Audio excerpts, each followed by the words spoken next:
Hello everyone, welcome to Gulshan academy. और आज इस वीडियो में हम जो डिस्कस करने वाले हैं वो करने वाले हैं हिंदी पर। हिंदी से रिलेटेड वीडियोस जो हैं अब आपको कंटिन्यू मिलेंगी, क्योंकि अब हमने जो है जो सेशन स्टार्ट किया है वो स्टार्ट किया है टीचिंग एग्जाम से रिलेटेड। ठीक है, जिसमें आपको जो है C TET, KVS, DSSP, UP TET, super TET जैसे एग्ज़ाम्स के लिए जो है वीडियोस आपको दी जाएंगी। ठीक है, तो हिंदी से मैंने सबसे पहले शुरुआत की है।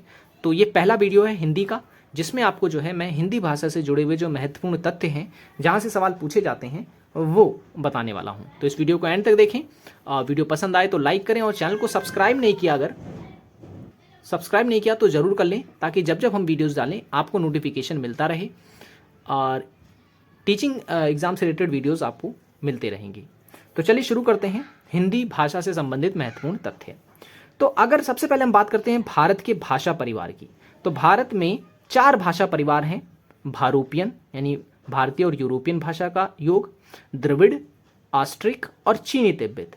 तो भारूपियन भाषा परिवार जो है ये सबसे बड़ा भाषा परिवार है। भारत के लगभग 73% लोग जो हैं भारूपियन भाषा बोलते हैं। उसके बाद दूसरी जो सबसे ज़्यादा बोले जाने वाला भाषा परिवार है वो है द्रविड़।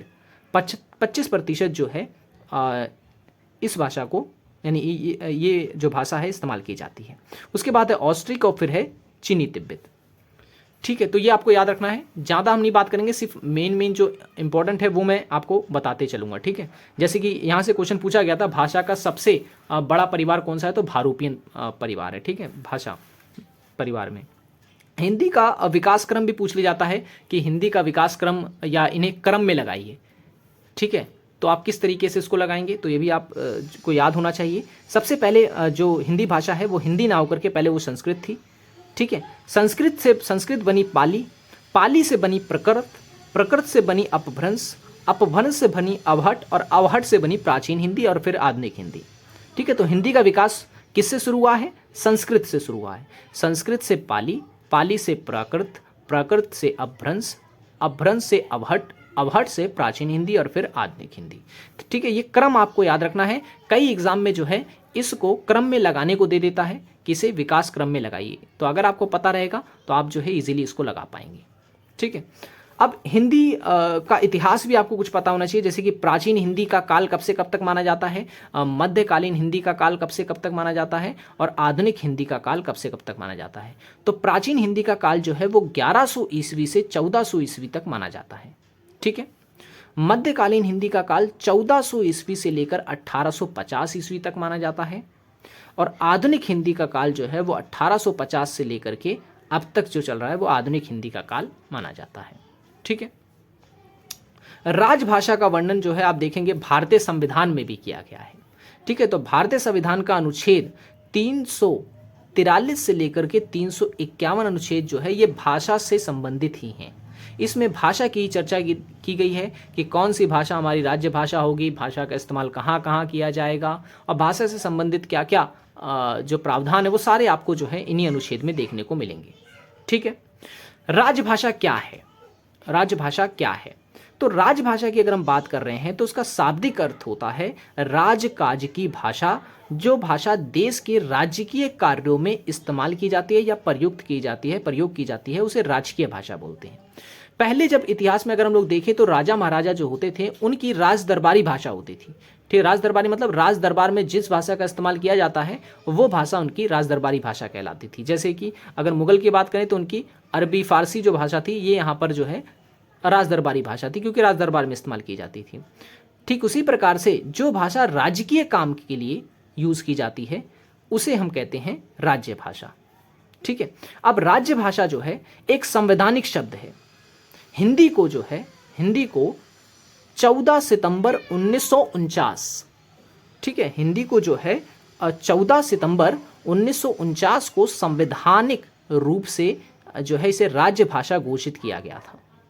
ठीक है, संवैधानिक तौर पर जो है राज्य भाषा इसे घोषित किया गया था 14 सितंबर 1949 को। 1949 को, और 14 सितंबर को ही इस कारण राष्ट्रीय हिंदी दिवस मनाया जाता है। ठीक है, याद रखना है आपको, राष्ट्रीय हिंदी दिवस जो है वो हर साल 14 सितंबर को इसीलिए मनाया जाता है क्योंकि 14 सितंबर 1949 को जो है हमारी जो राजभाषा है हिंदी, उसे संवैधानिक मान्यता दी गई थी। ठीक है, एक क्वेश्चन आपके लिए है, आप मुझे कमेंट बॉक्स में बताएंगे कि विश्व हिंदी दिवस कब मनाया जाता है। ये क्वेश्चन आपके लिए, एक क्वेश्चन और मैं दूंगा अभी आपको लास्ट में, लेकिन इसका आंसर आप मुझे कमेंट बॉक्स में जरूर बताएं कि विश्व हिंदी दिवस कब मनाया जाता है। ठीक है, राष्ट्रीय हिंदी दिवस तो मैंने आपको बता दिया कि 14 सितंबर को मनाया जाता है, लेकिन विश्व हिंदी दिवस आपको कमेंट में बताना है। ठीक है, ओके, अब बात कर लेते हैं अन्य भाषाओं की। देखिए, भारतीय संविधान की अगर हम बात करें तो भारतीय संविधान की जो 8वीं अनुसूची है, ठीक है, 8वीं जो अनुसूची है, इसमें जो है 22 प्रादेशिक भाषाओं को मान्यता दी गई है। यानी हमारे भारतीय संविधान में 22 भाषाओं को दर्ज किया गया है, यानी संवैधानिक भाषा बताया गया है उनको। ठीक है, तो ये भी आपको याद रखना है। और भाषा का वर्णन भारतीय संविधान की किस अनुसूची में है, तो 8वीं अनुसूची में है। ठीक है, ये आपको याद रखना है, 8वीं अनुसूची में। अब एक और सवाल आपसे पूछ लेता है कि विश्व हिंदी सम्मेलन, हर साल जो है हिंदी सम्मेलन आयोजित किया जाता है अलग अलग भारत के क्षेत्रों में, या विश्व के देशों में अलग अलग जगह पर जो है हिंदी सम्मेलन आयोजित किया जाता है। तो वर्तमान में कहाँ किया गया, ये आपके लिए क्वेश्चन है कि आप मुझे बताएंगे कि वर्तमान में किस तिथि को और किस स्थान पर जो है सम्मेलन आयोजित किया गया है, क्योंकि लंबे समय तक पड़ी रही। आपको बताऊंगा वर्तमान में, हो सकता है आपके लिए वो जो है वर्तमान ना रहे, तो इसीलिए आप जब भी ये वीडियो देखें तो आपको ये सर्च करना है कि वर्तमान में जो हिंदी सम्मेलन हुआ है, विश्व हिंदी सम्मेलन, वो कहाँ हुआ है और कब कब हुआ है। पहला मैं बता देता हूँ आपको, पहला हिंदी सम्मेलन जो है वो 10 से 14 जनवरी को 1975 में हुआ था। ठीक है, 1975 में कहाँ पे, तो नागपुर में हुआ था। इसके अध्यक्ष जो थे वो थे, ठीक है, तो शिव सागर राम गुलाम जो है इसके अध्यक्ष थे। ठीक है, नागपुर में ये सम्मेलन हुआ था। अब बात करते हैं दूसरा सम्मेलन, क्योंकि पहला सम्मेलन तो मैंने आपको बता दिया, लेकिन दूसरा भी एग्जाम में जो है वो पूछा जा सकता है कि दूसरा सम्मेलन कहाँ पर हुआ था। तो दूसरा सम्मेलन हुआ था पोर्ट लुइस में, और कब से कब तक हुआ था, तो 28 से लेकर के 30 अगस्त के बीच में ये हुआ था। ठीक है, 28 से लेकर के 30 अगस्त के बीच में ये सम्मेलन आयोजित किया गया था। तो और वर्तमान में कहाँ हुआ है, ये आपके लिए क्वेश्चन है। आप मुझे जो है कमेंट बॉक्स में बताएंगे कि वर्तमान में जो है सम्मेलन कहाँ पर हुआ है, विश्व हिंदी सम्मेलन। ठीक है, तो ये आपके लिए क्वेश्चन रहेगा। तो आज की वीडियो में इतना ही। आई होप ये वीडियो आपको पसंद आया होगा। वीडियो पसंद आया हो तो लाइक जरूर कर दें, और चैनल को सब्सक्राइब नहीं किया तो जरूर कर लें, ताकि जब जब हम वीडियोस डालें आपको नोटिफिकेशन मिलता रहे। तो ये वीडियो जो है सभी एग्जाम के लिए काफ़ी इंपॉर्टेंट है। आप किसी भी टीचिंग एग्जाम की तैयारी कर रहे हैं, आप D++ की कर रहे हैं, आप KVS के हो, CTET के हो, या UP टेट, सुपर टेट, किसी भी एग्जाम की तैयारी कर रहे हैं, और अगर उस एग्जाम में हिंदी पूछी जाती है तो उससे रिलेटेड जो है आप हमारी वीडियोस देख सकते हैं। हिंदी से रिलेटेड कोई भी टॉपिक जो है, जो आपको नहीं समझ आ रहा है, वो आप यहाँ पर सीखेंगे, और ट्रिक से मैं बताऊंगा हर एक चीज़ों को किस तरीके से आप याद रखेंगे और किस तरीके से सवालों को सॉल्व करेंगे। तो मिलेंगे हम नेक्स्ट वीडियो में। Thanks for watching this video.